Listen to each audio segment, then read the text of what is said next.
hi everyone, may peace be on you all, and welcome to a special interview segment on I'm a Muslim and That's Okay. And as before, I've done the whole Muslim segment before, in which I narrate extraordinary stories of everyday Muslims. And I have two very special guests with me. One I've known for a little while now, Sikandar Ansari, and his wife Natasha Ansari, and their little baby Zain. As you can see, oh my gosh, for everybody who's on YouTube, you can see this adorable little face. I could just eat him up. He's adorable, mashallah. But you guys tell me, how are the both of you? We're doing pretty good. Excited to have Zain. And yes. And please tell my audience where you guys are. So we're in Salt Lake City in Utah. Wow. And it's beautiful here. It snowed a little bit last night, so it's nice weather. Nice Great weather. place to be in the winter. Yeah. Zain is 4 months old, Wow. and we got him through adoption, and he is just the joy in our lives. Oh, wow, mashallah. And I'm going to get to that, Natasha, very soon. But first, you guys got to tell me. And like I said before, I've known Sikandar for a little while now because him and my husband went to med school together. And he was in Detroit the same time we were in Detroit. So Sikandar, tell me, how did you get where you are right now? So we'll rewind a bit, do a little bit of flashback for you. So I finished training in Detroit in 2013, moved to Milwaukee for my first job, hated it. Never wanted to be there, and it was a good time, but I didn't like the job. And my brother had been in Utah for a good 5 years at that time, so an opening opened up at University of Utah, and I moved here in 2015. Yeah. And it's great. You're as my husband is. You were born in Pakistan. Were you raised there? Born in Pakistan, raised in Pakistan. Yes. I moved to US in 2007 when I was 27. Yes, right after med school, like all the others Right. from his batch. Yes. And Yes. please tell me, Natasha, about yourself. Where you're from. How did you get here? So born and raised in Utah. I am a nurse. I've been a nurse for 7 years. I currently am in a PhD program for nursing at the University of Utah. And we met while we were both working in the ICU at the local cancer center here. And Pretty unique story, right? And that's the thing. I mean, both of you, again, for Pakistanis, this, Sikandar, being a doctor is not unusual, okay? You're either one of three things. You're a doctor, you're an engineer, or now you're in IT, okay? So you took the traditional route of becoming the doc, okay? Yeah. But the way the both of you met, and, I know a little bit of backstory for Sikandar, and I know his parents were like, oh no, when is our son going to get married? That sort of thing. And the way you two met is a very non-traditional Pakistani marriage. I agree. And I also agree with your insight that my parents did have this question, when is he getting married? But you have to remember, I have an older brother who was also not married at the time. Right. So being the middle child, I snuck in and bought time. Yeah. So there was some level of excitement for me to get married, but there was also okay, we have time, let him figure out what he wants to do. Right. And Natasha, you got to tell me, why him? Why this dude? I mean, I know stuff about him. Why this dude? Come on. I don't know. He played it pretty cool. Wow. When we were on our first date, he shook my hand at the door, so I thought that the date sucked. He just shook my hand and left. For a Pakistani, the handshake is like, wow. It's a big thing. That's true. Yeah, I thought, okay, I guess that date, wasn't a good one, and I'll never hear from him again. But no, it I don't know, it happened very naturally. It was very easy. We had, big conversations right from the start of our goals. Goodness, our goals, and dreams and aspirations and backgrounds. And I think we were actually, very similar. Yeah. I mean, I remember the first time we met. No, the second time we met, we went snowshoeing. It was still winter, January. Came back, and on the drive down from the canyon in the mountains, she asked me out of nowhere, "Are you religious?" And I said, "Yes, I'm very religious, in my own way." And I thought I would never see her again after that. How did that sit with you, Natasha? Because I know it can be, it can be a difficult thing to digest, especially when you both are not from the same background. Yeah. I think I was a little nervous when he said, I'm very religious, but then once he explained to me his version of religion, it actually sounded quite cultural, not necessarily what I would call, I guess, religious in my own way. Growing up in Utah, there's a lot of obviously LDS Mormons here, and I did not grow up Mormon. Okay. So my perception of organized religion is quite negative.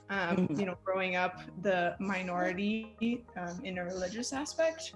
So when Sikandar said he's very religious, I thought of organized religion, and that made me very nervous. Right. But when he elaborated, it was much more spiritual. Yeah, much more like his own version, his own way, not conforming to like the negative aspects of religion, but really taking in the positive aspects. Right. And we, I think, bonded a lot in that way. Yeah. So we discussed a lot. I mean, the way I was brought up was religion is very important, but at the same time, the man-made version where you have to pay money to make a mosque more shiny rather than feed people. Right. So not that I'm saying that anyone is wrong, but in my mind, religion was more doing good rather than making buildings and making monuments and stuff like that. Right. So a lot of those discussions happened, and we kind of figured it out for each other. Right. But you got to tell me, I mean, again, non-traditional way you guys met, non-traditional coming together. How did the families react? So the families, I think, took it very positively. Of course, they had their questions, how and when, and that was a good thing because that meant the families were engaging. Right. They were looking at that as a realistic possibility. And I remember calling my parents, and they were about to come to USA to visit. And I told them, "There's a girl I want you to meet, and I am sure I want to marry her." And honestly, it was just a very short conversation. My mother and my father were like, "We're very proud, and we want to meet her." And of course, we have questions, but if you are sure, that means you've thought of everything. Right. And then when we come there, we'll discuss everything in more detail. Right. What about your family, Natasha? Oh, they were very open and very excited and happy, just to have me be happy and for us to decide that marriage was what we wanted and to have a family and all that stuff. It was very relaxed, and I don't know, we didn't have any like big discussions about it. It's like he was family had met him multiple times before, and so it was very easy to kind of just integrate him into the family, my immediate family and extended family as well. Everyone was just very happy for us. Right. So it was very easy. And I would say when his parents got here, it's not like we had a big sit down discussion. No. It wasn't serious at all. It was step by step.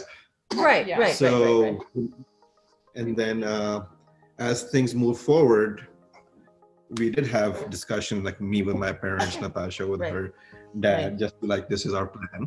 But it was never any opposition or negativity. And I do admit that, my parents grew up in a very small town part of Pakistan. Right. They weren't, but going back to Pakistan, they weren't the traditional progressives, but they are progressives in their own way. Right. And I mean, full credit to them, because this is not something that goes down very well in Pakistani families. I know. It's like, it can be pretty dicey. So, when I think one of the biggest things what makes it so easy is her name. Ah, yes, I because think yes, anything you can find which is familiar makes it easy. easier. That's true. Because Natasha and names like Natasha, Sabrina, even though they're not technically Pakistani names, but they've sort of become integrated into our culture as well. So I Yeah. get that. And you guys I'm got married. Yeah. Or put it down. You guys got married last year, right? 2019, yes. 2019, yes. So, and I was there at the wedding, mashallah. It was a beautiful wedding. So, and when we met you guys, oh, I think it was a couple of months after that, and you guys had told us that you were going to adopt. And here's the thing, I've always wanted to adopt a kid myself, but how did your families take this?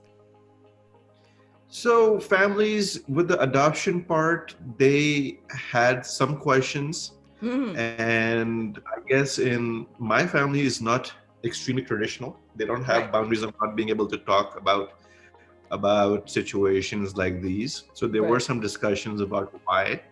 Right. And I feel there is no magical reason why. It's just something we always wanted to do when we got together as a couple. Right. And it's just telling them and showing them that I think this is something which really would make us happy, and it's the same as having biological kids, not having biological kids for us. Right. But here's the thing, and even though Islamically there is no restriction on adoption, but in Pakistani culture, it's a bit of a taboo culturally. So that's the thing. And when both of you had said that you had wanted to adopt, I had asked you, Natasha, that you will. I mean, actually told you that you would face the question, like, why don't you try for biological children first and then adopt? Did you face anything like that? No, I don't. I mean, from either of our families, they were very accepting right from the beginning. When Right. we were saying this is our plan, there was no question of why and there was no questioning what we were thinking or how we even came up to the conclusion. It was just like, okay, great. If that's what makes you happy, then end of story. It was very easy. That's so fantastic. I mean, because again, I was really expecting there would be some opposition, especially considering how it is in the Pakistani culture about this. But the other thing is, both of you had first wanted to adopt from Pakistan. How was the process for that? But that's not how it turned out in the end, did it?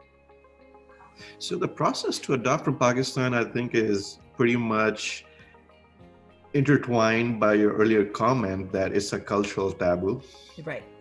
A lot of folks look at it as a good but negative thing. And unfortunately, we weren't able to adopt from Pakistan. We will in the near future, but that was only due to the pandemic. Right. And there is no centralized system. Right. Well, there's no centralized system in USA either, but it's in Pakistan, it depends on orphanages. Right. You go interview at an orphanage, and if the orphanage association or the person who runs it likes you, you get placed with the child. Right. Adopting a newborn is extremely unlikely from there because the whole, for lack of better words, the transaction of meeting someone, talking to someone, they're about to have a child, right, I think gets covered by the impression that adoption or giving your child or placing your child in adoption is not a good thing. Right. And then receiving child adoption is not a good thing. So almost all the times, these children get placed in orphanages. Right. And from orphanages, they get placed for adoption anywhere. And AD is the biggest center in Pakistan. Right. There have been some lawsuits, I don't know the details about, where they got, I'm not saying it's right or wrong, but they got involved in some lawsuits about child trafficking. Oh gosh. So I don't know the details about that. So they have not been interacting from parents, prospective parents from USA at all. Right. So their website still says they're open, but when you call them after 100 phone calls and get hold of someone, they Right. are not retaining any applications from USA. Then the I see. Ansar Bernie Trust is someone which is still working from Karachi. Mhm. And that is a situation where you just show up, get a time to interview with Ansar Bernie, Mhm. and if he likes you, you get placed with the baby. Okay. Uh, and then there are a few other smaller organizations which work in the same manner. Mhm. And hopefully we still want to go through the process in a couple of years Right. when we're ready. Right. Right. And then you decided to adopt from the US. How was that process? Because I know people who've been through the adoption process, even in the US, it can be pretty heartbreaking at times.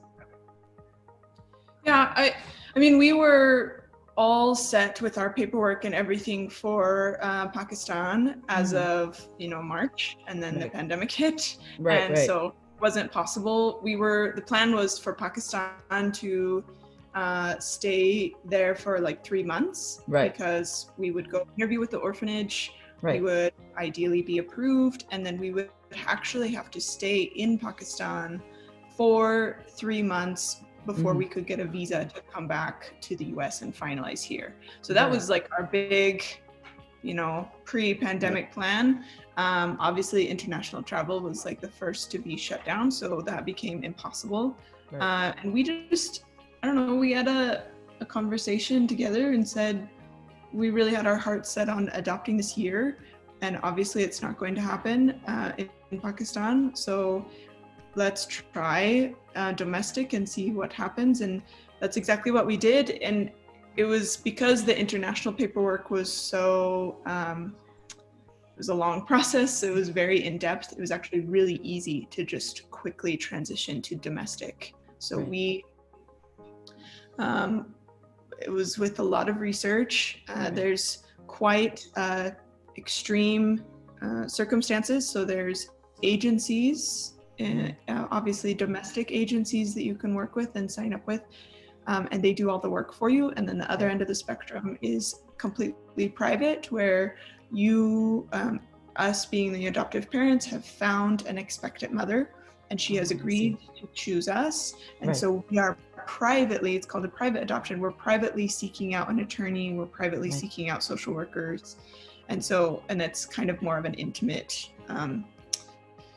event. But the middle spectrum is where we ended up with. So we decided in April to go domestic. I was kind of marketing ourselves, trying to figure out how to do this. Where will we find an expectant mother? What's going to happen? We got really fortunate. We had 4 expectant mothers who chose us. Oh, wow. Yeah, we had, you get really excited about this part of the story. So the middle ground, meaning we just went on some websites, put our application there and put our profile there, pictures, and what we wanted to do with our lives. And people started contacting us. And I remember it was Thursday, Friday, Saturday, Sunday. And within those 4 days, there were 4 mothers we spoke to over the phone. And all 4 of us chose us. 4 of them chose us, sorry. And then we didn't, of course, it's a very difficult situation. We were just said, whoever chose us first, we want to be connected with them. And actually there was one young mother who lived in Salt Lake who had physically met, who chose us the same weekend. But I think in this situation, you just go with whoever picked us first. It gets to you first. And we connected with her. We spent the summer building a relationship with her, meeting her, talking to her, and she came down, spent evening at our place. She lives in Boise, so it's 5 hours away. So met her over the summer a few times, and then we got the lucky phone call in August that the baby's ready to come out. But just to back up, those 4 mothers, we were just talking about this last night. Tell her about the conversations that we were having. So I think you will find this really interesting. In this whole atmosphere of being Muslim, especially in Utah, it makes you really conscious of what people ask. So at work, I've been asked a few things by patients which were sensitive and unnecessary, Less than ideal. less than ideal, Yeah. and at times a little offensive. So I Mm, was expecting a similar word of caution that, so the first time, just like when I met my beautiful wife, I made sure I told her I'm religious and I'm right, Muslim. right. Yeah. So in our first conversations, I always found a way to bring up that we're a Muslim household. I Mm, am Muslim. Natasha identifies as Muslim too, mm, and the child will learn from us whatever we know. And we always brought it up in every conversation. right. And How was the reaction to that? I mean, that was again, it was very pleasantly surprising because I remember at least three of them saying, "Well, that's great as long as you believe in God. That's all I want." Mm. wow, And that's fantastic. our baby's tummy mommy, his biological mother, actually even asked a lot of questions later on when we would Mhm. meet, and took interest in what a Muslim does and what's Right, different, what's similar. And I Yeah. think there were a couple of times she realized it's all the same. Mhm. right, It's all right, very similar. right. It was all, That I think Sikandar kind of went in feeling like maybe we would get rejected, Yeah. right. because we were Muslim or Muslim, but it really was so positive and from all four of them. And then, we call her tummy mommy, but birth mother, she was so just like, like Sikandar was saying, it's all the same. It's all positive. Right. My child will be raised in like a well-rounded home and with a lot of love and peace Right. and comfort, and so it was really great, the reaction that we received from that. And Not I only think that, I mean, I think being a Pakistani, having an accent, although my brother tells me my accent is going away, which I don't want it to go away. I want to keep shame, my accent. Sikandar, shame. I want to keep my accent, but there are very few times, and I'm sad to say this, but there are very few times that a brown Pakistani man with an accent has his race and color give you benefit in USA. It's very Yeah. unfortunate. But this is one of those instances where a couple of those people who wanted to talk to us told us they wanted to talk to us because we were, Interracial couple. yeah, Yeah. So that was, Sikandar was the hot commodity. yeah, in this. for once. No, I mean that's the thing. When you hear things like this, because we are of the same background, Pakistani Muslim background, we are a racial minority. We do hold in a lot of, I would say, these innate fears that how, when we take these huge steps, how will we be received? It's always this fear that exists. But when you have people who welcome you this way, the way you were welcome in your adoption, journey, that these four women, they reached out to you because both of you were an interracial couple. I think that's amazing. I mean, it's a real testament to how things are changing, excuse me, in the US, especially in Utah. I came to Utah for your wedding and I was like, oh my God, oh geez, this is really wide and I'm not really comfortable here. No, but that's the thing. It's because you feel mortifying minority in a place that is, it's not small, but we're so used to the big cities where there's, we'll meet a lot of other Muslims, but in a place like Utah, you have maybe a handful of Muslims, not a whole lot. And you become a little nervous in that surrounding that especially I came with my kids. He was like, I'm hoping that my kids don't take away anything negative from the experience. Salt Lake City, I think it's come a long way. The first time I visited was 2011. And fortunately, Utah has accepted a lot of refugees from Nepal, from Iraq, from Afghanistan. There's a restaurant called Afghan Kitchen. Wow.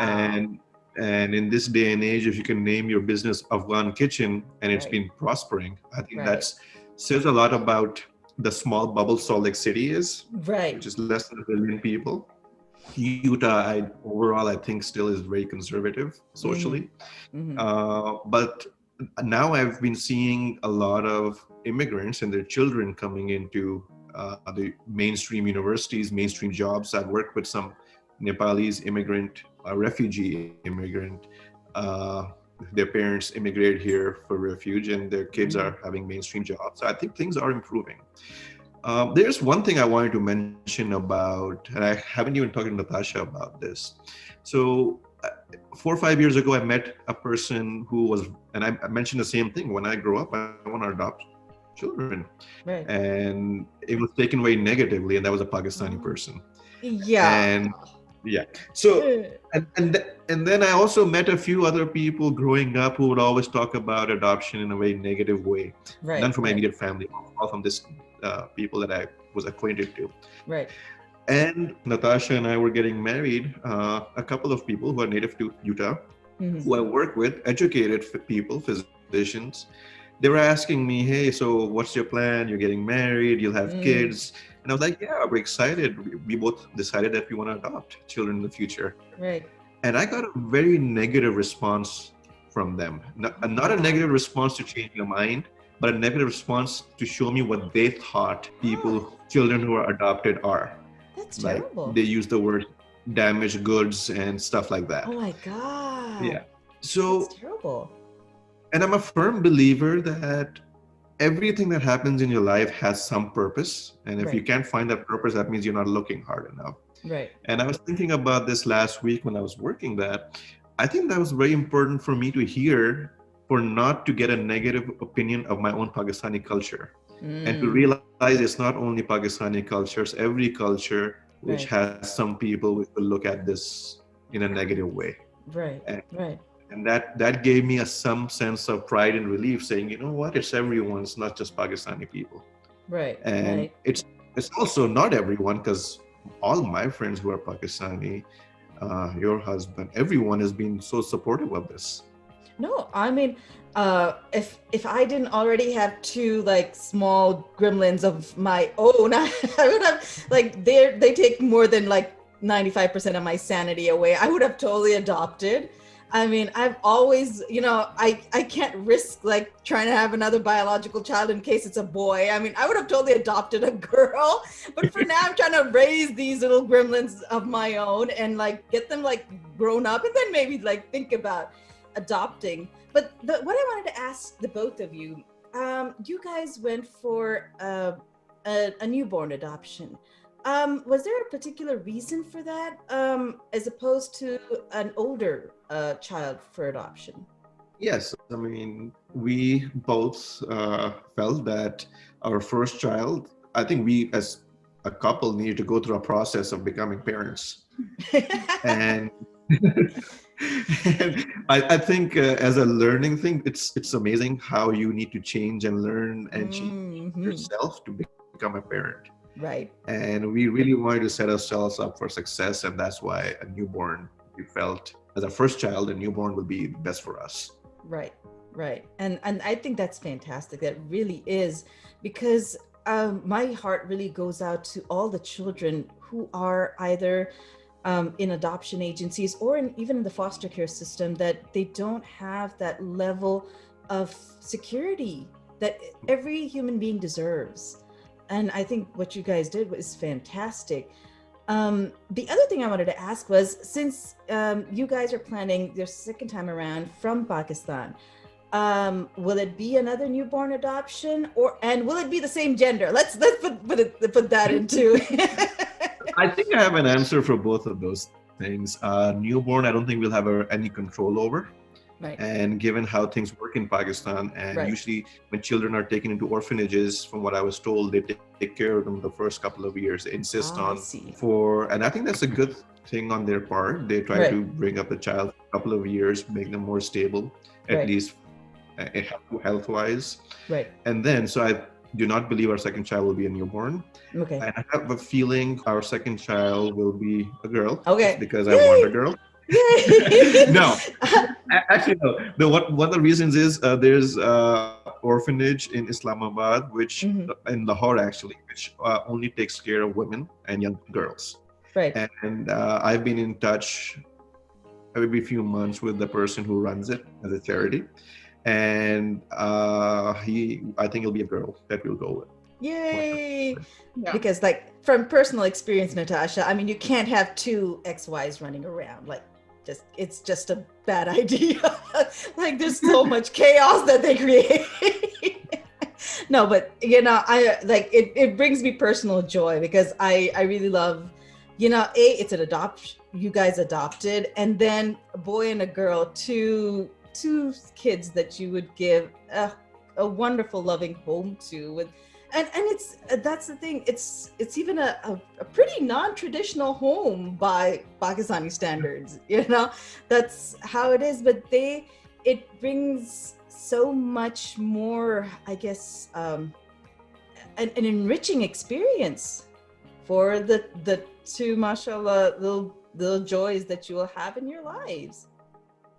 So I think I think it's important to start bending the rules of tradition too. I think it's a family's a family, and no matter how it comes to us, and I really look forward to going to Pakistan and taking Zain to Pakistan and showing him to his dada and dado and we are so excited to meet him. But how is it for you, Natasha? Because you went to Pakistan, and I mean, I don't know if you'd been to that side of the world before or not, because it can be it can be a shock, even for us when we return. We're like, oh my God, I'm not used to this anymore. We had our Valima there last October. It was, October 2019, and it was beautiful. I mean, his family really went above and beyond for us, and his extended family as well. I mean, it was so welcoming and That's just sweet. so hospitable and kind. And his father was driving us around Islamabad and showing me around, and everyone I came to, strangers on the street, were so kind. I got a few looks, but nothing negative or at all. It was very right. You took her to the safe city, Sikandar. Not ready for Karachi yet. Not yet. I do want to take her next time. And what was amazing about the Valima, there was one of my distant cousins who I hadn't talked to in a long time, and she came up to me and said, "Your wife looks so happy." Because then I thought about it. In Pakistani culture, what does the bride do when she's on the stage? She's just sitting and looking down. And she was smiling, talking to everyone. So, it was. I got that a lot, actually. You look so happy. Like, why not? No, that's wonderful. I mean, I think me and my husband and my family attended the main wedding, but you didn't even send us pictures, Sikandar. I mean, that's not fair. The Valima was I'll send you pictures. It was a small event, but it was lots of fun in Islamabad. And turns out, the coincidence was that I went there. We got to the hotel for the Valima. I got there early with my friend Atif, who was from City School before I met you guys. And I was walking around, and a guy shows up who I haven't seen in 20 years. Oh, wow. Turns out he's in USA, but was back in Pakistan for his Valima. Next door, the hall next door, with his wife, who was also in a similar interracial couple situation. Wow. So, I mean, again, it's with our generation and younger, a lot of these traditional things, sort of that have been taboos for a long time. They're sort of like being broken down for. I can't even say it's a modern thing. It's just that it's less culturally conservative now. Like the younger generation, I mean, our generation and younger are less culturally conservative because they have so much more exposure to so many things through the internet or social media, a lot of these things. So I think, again, the reason I wanted to highlight your stories because there was a time when something like this could not have happened for you, Sikandar. And when you really think about it, could not have happened because going to the US, getting married to Natasha, and then adopting, it was a pretty big leap. When I guess in the 60s or 70s, is a pretty big leap. That was not something that happened at that time. Definitely would have been less than easy to do it at that time. At that time. Yeah. No, but thank you both for being here with me and telling us your story, telling me and my audience your story. I think it's so great to be able to see this happen now for two people who fell in love, and in under circumstances that were unusual at one point in time, and then you guys went out on a limb. It's not even a leap of faith, but it's more of something that both of your hearts were drawn to adopt a child and to give him a loving home. Mashallah, he's adorable. I mean, like, I can't wait to meet him. He's absolutely adorable. And, and in the future, you guys plan to do the same. I think it's so, so, so great. So thank you for being here with me. And thank you everyone for tuning into Sikandar and Natasha's story. So until next time, take care of yourself and may peace be on you all.